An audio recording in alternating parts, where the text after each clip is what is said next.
Mga batas na nangangalaga sa mga manggagawang Pilipino. Layunin, napahahalagahan ang mga patakarang pang-ekonomiya na nakakatulong sa sektor ng paglilingkod.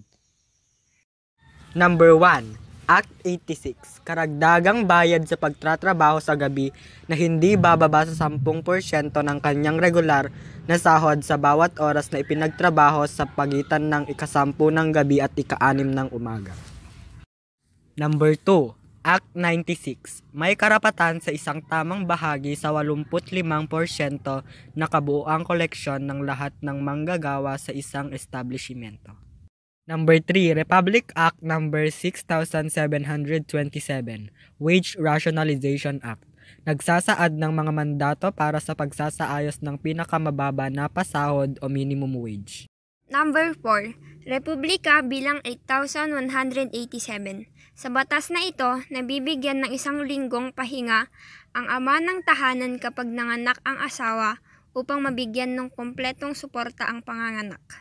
Number 5, Artikulo 91 hanggang 93 o Premium Day. Sa araw ng pahinga at special day, mabibigyan ng karagdagang bayad ang manggagawa sa loob ng 8 oras. Number 6, Artikulo 95 o Service Incentive Leave.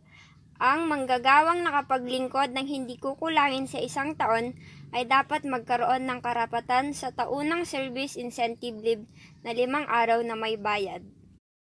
Batas Republika bilang 772. Batas na nakatakda ng pagbabayad sa mga manggagawa na napinsala sa oras ng trabaho. Retirement Pay, Artikulo 3015, bayad sa pagre-retiro.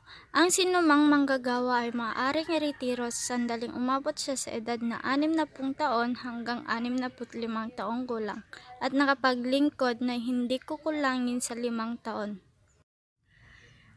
Republic Act 8972, Parental Leave para sa solong magulang. Ipinagkalooban sa sinumang solong magulang o sa individual na napag-iwanan ng responsibilidad sa pagiging magulang. Number 10, RA 9262, Leave for Victims of Violence Against Women and Their Children. Ang mga babaeng empleyado ng isang biktima ng pang-aabusong pisikal, sexual, psikolohikal o anumang uri ng paghihirap.